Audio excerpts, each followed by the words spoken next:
Hey everybody, we are now in week 6 and I hope everybody is doing okay.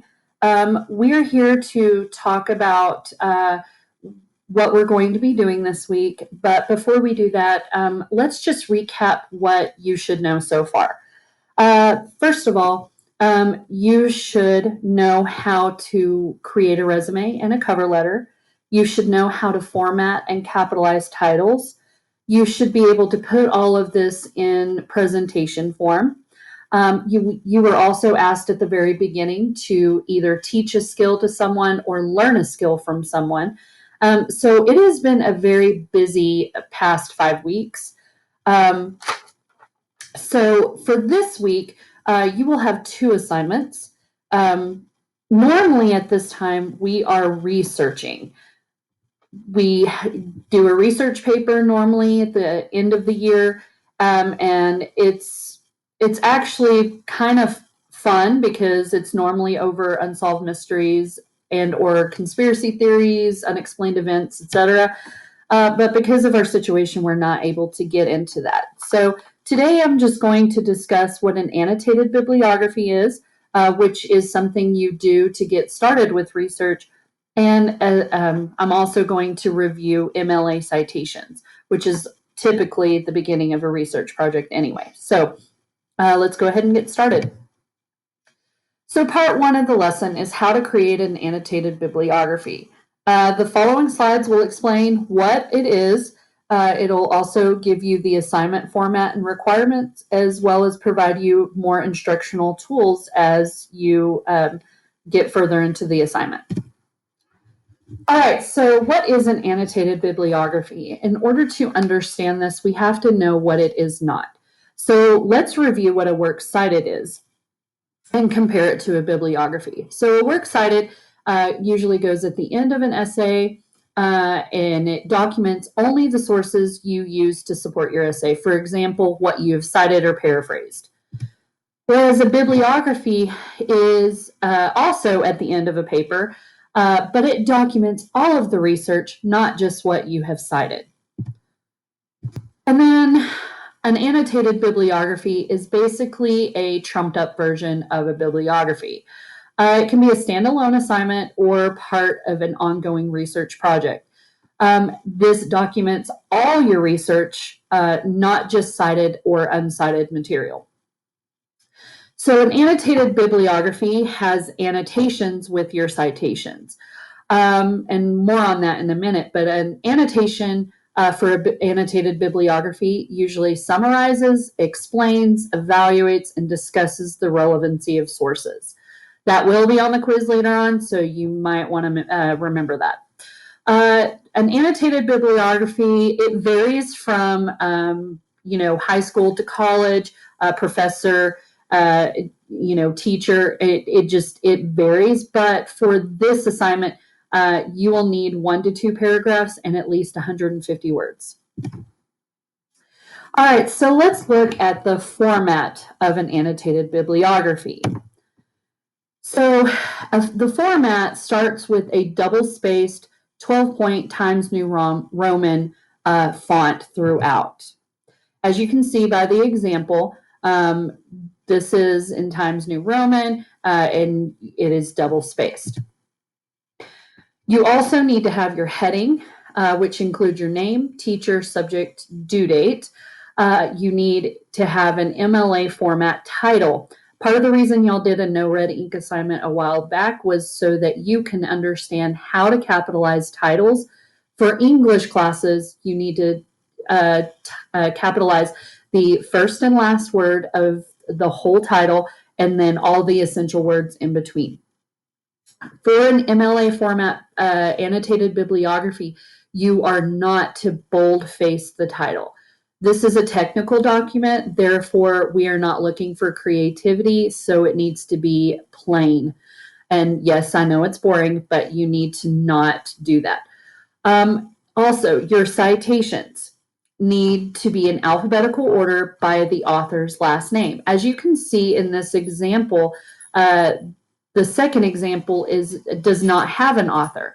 So you are going to put it in alphabetical order no matter what, even if it's the title. But you need to make sure you ignore the beginning articles A, N, and B when putting it in alphabetical order. Okay. Last but not least, you need to use hanging indents. As you can see by the blue arrows in the example, the hanging indent is indented slightly from the first line. So you need to make sure you follow that format. 1-inch margins all the way around. It's okay if it goes on to a second page or and the paragraphs are split. It's okay. Use proper spelling, punctuation, capitalization, and grammar. All of these things will be on the rubric later on, so make sure you follow the format. Okay, moving on. All right, here are the requirements for the annotated bibliography. First of all, you need to follow the format. See the previous slide for that, but that is a definite must. Next, you're going to create MLA citations. Well, we're not going to ask you to do new research. We're going to ask you to use the sources you used for your multimedia project. So you'll need to choose 3 of your sources from that multimedia presentation and make sure that you have a variety of citations. So if you used an image, that might be an interesting thing to put in your annotated bibliography versus just a regular website or a web page. So once again, you will need your own project's works cited slide. You can either use the citation generator that I'll go over here in a little bit, or you can do it by hand. Either way, you will have to go back to the site to find the required information. All right, so next you need to write annotations using 1 to 2 paragraphs. That's at least 150 words that covers all of the following. Please summarize your source. Explain what type of resource it is. Evaluate each source. Is it credible? Did you find information about your college or career from the actual job you were looking for, or did you find it from an outside source? And then discuss how this resource helped provide support in your presentation. And go into more detail than what's in parentheses here. So provided background knowledge on the history of the mascot, or it provided statistical data on college prices. So be specific here. All right, so I'm going to talk about the template here, the annotated bibliography directions. I am going to provide you a template, and all you have to do is make a copy. So I'm going to show you how to do that and what to do on it here in just a sec, but let's go through the instructions first. So you're going to click on the link, Annotated Bibliography Template, to make a copy for your use. Once you have that open, you're going to rename the document beginning with your last name. For example, Smith Annotated Bibliography. Then you're going to double click in the header at the top of the page, highlight, and then highlight last name, and then type your last name. I'll show you that in a minute. For the rest of the document, this is really important. Only highlight small parts at a time to replace text by typing. If you paste it in, make sure you follow the format and change it to Times New Roman, 12-point font, if need be. Here's a warning. If you highlight and delete any text, you will delete the format already set up for you, and then you'll have to reformat it, or you'll have to open a new template. So be careful there. The template can be a little finicky if you do a lot of deleting. And then last, you're going to turn your completed annotated bibliography into Google Classroom. So just real quick, I want to show you how to follow the instructions on this slide using the template posted here for you. So if you click on that, it should bring up this screen right here. You're going to click on Make a Copy. Takes a minute or two.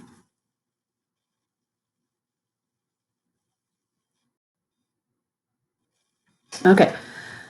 All right, so if I go back to the instructions, it says rename the document beginning with your last name. So to rename the document, that is where you will go up here. Delete template, and then I'm going to just highlight copy of, and I'm going to put plots. Plots. Annotated bibliography. It's in all caps, but that's okay. I'm going to take off all caps. All right, the next thing you need to do, the directions say double click in the header at the top of the page, highlight last name, type your last name. So that's up here. So I'm going to double click just so you didn't, in case you didn't see what I did. I'm going to do that again, double click, and then you're going to highlight last name. And then you are going to type your last name. Make sure there's a space before that page number. All right, the next direction says to highlight only small parts at a time and replace the text by typing your text or pasting it in. So this is where you're going to put your information. So I'm just going to show you what to do. Your teacher name, it's either going to be Ms. Sprinkle, Coach Hewitt, Ms. Griffin, or Mrs. Plotz. So, and then your subject name is going to be English and Roman numeral 3. And the due date for this assignment is going to be May 10th, 2020. Okay. I do want to emphasize that the title should not just be annotated bibliography. You can have that in the title, as you'll see in the examples later on, but you need to have something more specific. So annotated bibliography of or about, or give it a whole new title in general. All right, going back to the presentation. So the next thing I wanted to show you is the annotated bibliography resources. There's a video here. It's very slightly from the information I provided, but it does give you an overview of what an annotated bibliography is. There are two examples, one provided by Mrs. Sprinkle. Thank you, Mrs. Sprinkle, for that. The other one is one that a student from the past years has done. So that will help you see what it should look like. And then here is a rubric for the annotated bibliography. I'm going to show you the rubric real quick. The rubrics are really important, and a lot of students ignore this and don't understand why they get the grade that they did. So if you want to have a really good grade, you want to make sure it is everything on your project, annotated bibliography comes from this first column, because that tells you what you have to have in order to get 100. All right. I'm just going to click on an example annotated bibliography. This is Mrs. Sprinkles. Ignore the blue. That should not be there, but she put that in there so you can see the difference between the sources. I want to point out the hanging indent. So your citation, the first line of your citation needs to be flush with the margin. It needs to be at 0, whereas everything underneath is 0.5. And format, just in case you mess up your template or whatever and you don't feel like starting all over, you're going to go to align and indent, and you're going to go to indentation options, and you're going to click on hanging indent. Okay, I'm not going to do that to her paper, but I just wanted to show you that that's what a hanging indent looks like. So I'm going to get out of that. I'm going to get out of that. All righty. So let's go back to the presentation. Okay, so part 2 is an overview of MLA citations. Most of you know how to do MLA citations, and or you know how to use a citation generator. So like I said, this is just an overview. There are lots of different types of sources that you have to cite. The list is here on this page, but the most common ones you probably use in high school are the ones highlighted here. Things that are common knowledge or things that are in public domain, like famous quotes by like Shakespeare or whatever, you don't have to cite things like that. But you do have to cite anything that is not yours that you use to support your research. So you have to make sure you give credit where credit is due. All right. There are 9 components of a citation. You probably knew that already, but we're just going to go over these. So, like I said, there are 9 core elements to universally apply to any source material you want to cite, whether it's a book, an art image, or a painting, a film, or a TV show, or social media. You will follow the same order no matter what. Some components may not be there, but you will still follow the same order. So let's look at that order. So the order is as follows. You have author, title of source, title of container, other contributors, version, number, publisher, publication date, and location. Notice the punctuation in that image. The punctuation matters, and the info for each entry appears in this order always. Even if something is missing, even if you're missing an author, or you don't have a version, or you don't have a publisher, you are still going to follow the same exact order. Other info that will be included last, always at the end of your citation, your URLs, those always go last. A lot of times when you hit enter to go to the next citation, like in a works cited, it will create a link for you. However, it's not necessary. Do not panic if it doesn't all fit on one line and you have a big space and it goes on to the next line. So don't try to fix that and separate it. Leave it be. All right, the access date. MLA wants you to use this because sometimes websites change or move. You're welcome to put this if you want to, but it is optional for this assignment. DOIs, I'm just going to touch on it just slightly. A digital object identifier, it locates sources that might be more academic or scientific in nature, and usually helps to find these pieces when the URLs change. And there's a way to look up the DOI of pretty much everything. If you just type that into Google search, you would be amazed to see what you can find. But you're not going to need that here. A lot of times you use that for databases as well. So unfortunately, we are not going to get to the databases for this assignment. All right, so let's talk about understanding the 9 components of a citation. The first thing is the author. You need to know who wrote it. You are responsible for trying to find the author of a source. Sometimes articles have them, sometimes they do not, and they are just created by the website. But in any case, you need to put the last name, then the first name, and they always are in alphabetical order by last name. Next, you're going to have the title of your source. Your source can be in the form of a short form work or a long form work, but if it's a short form work, it needs to have quotation marks. And just a reminder from the no red ink assignment, a short form work is a smaller work, such as a poem, a song, a short story, and they usually are contained in larger works.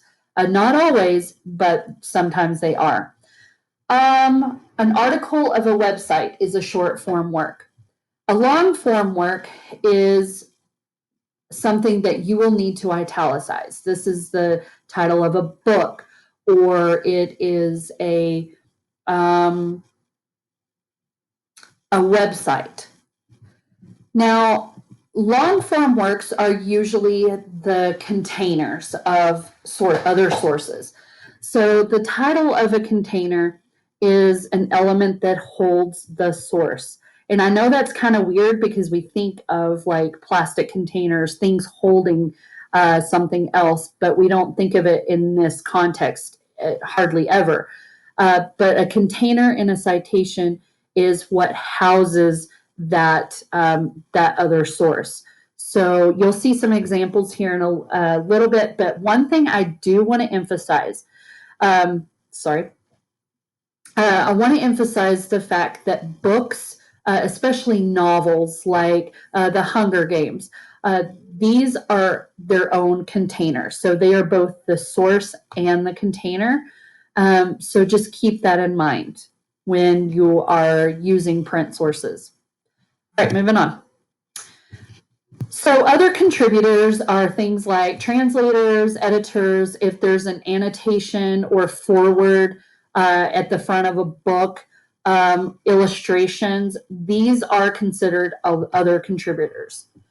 The version of a source is usually their volume.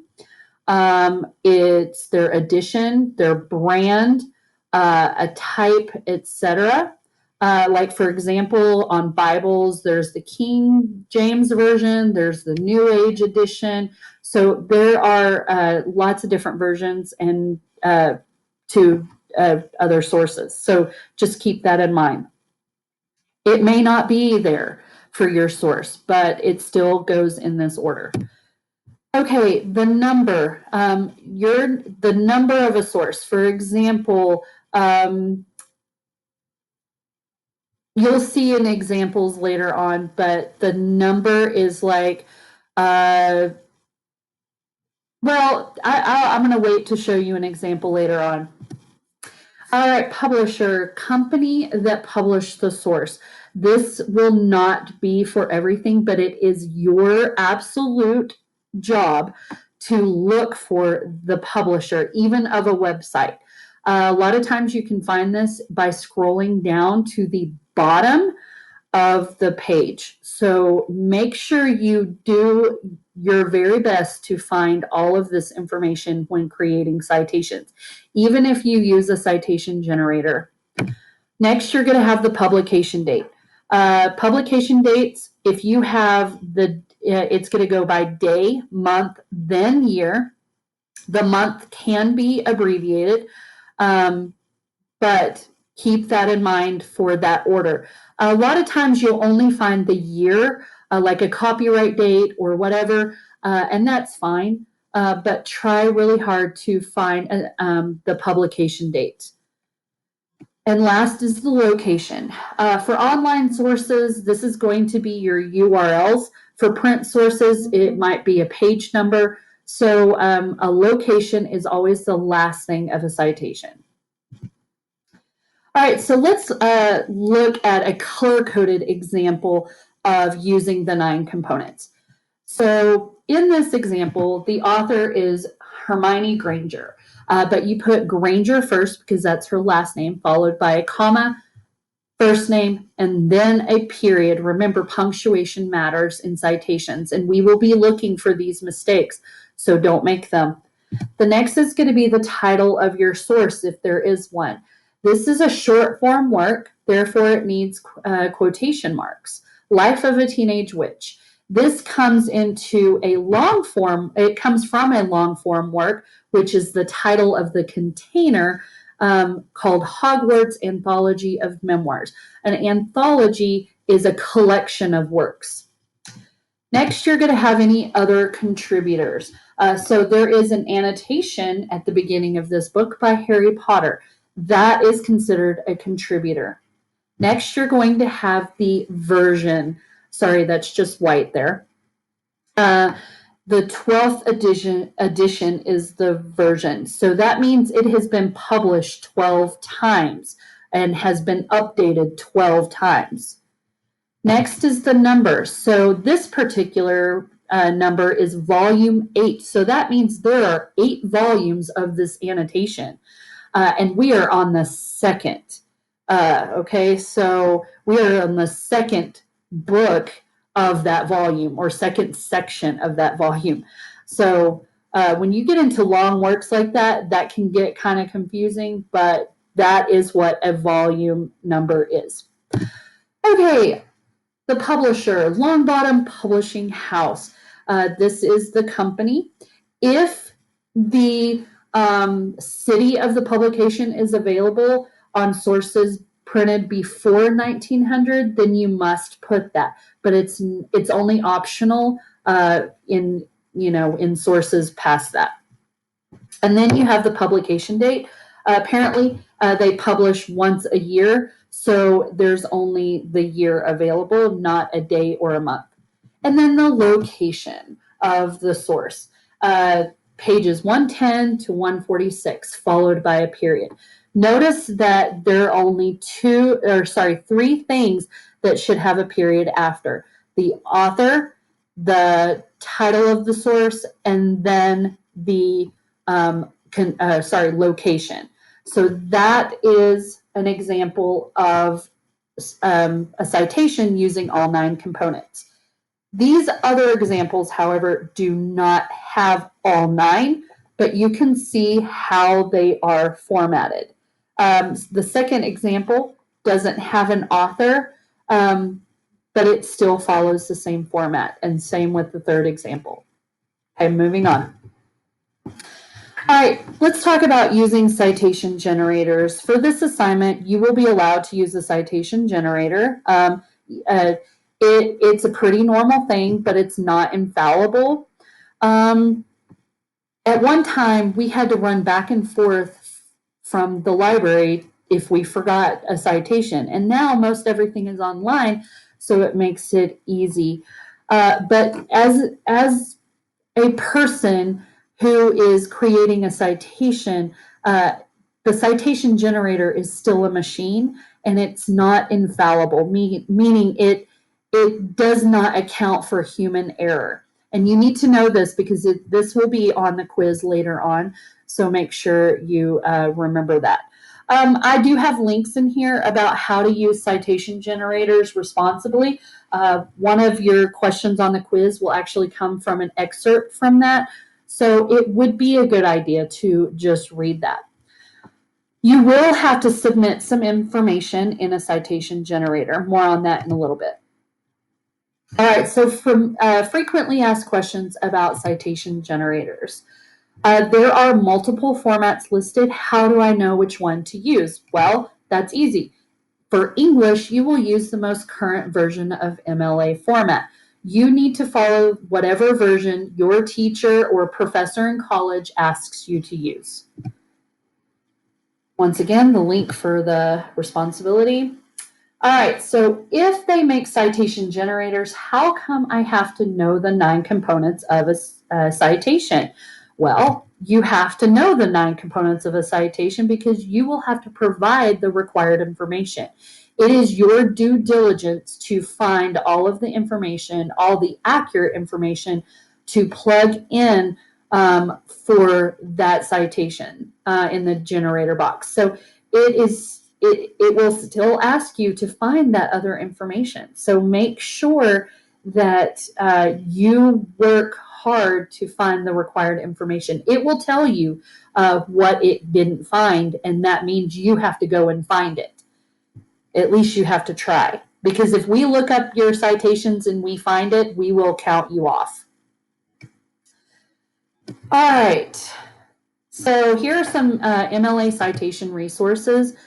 For English, we really like Purdue OWL. I'll click on that in a minute because I'm going to show you how to take your works cited page and create a citation. So more on that in a minute. This is what it's going to look like, but don't be fooled because it is mixed in with a bunch of text and it almost kind of looks like it's an ad when it's not. It's, it's not very attractive, but it works. So in Purdue OWL, they use Citation Machine, which is pretty good.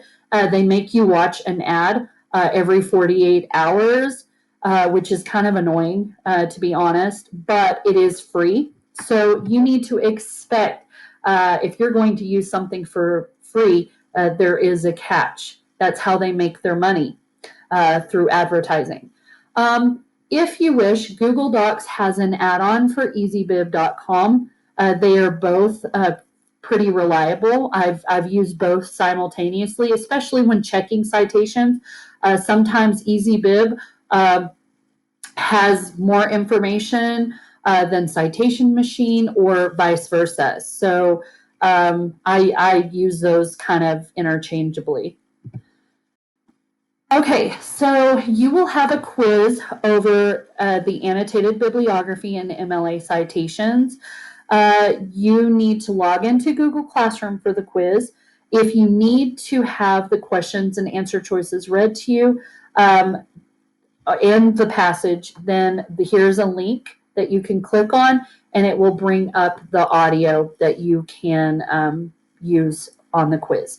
You also can use all of these notes that we just went over on the quiz.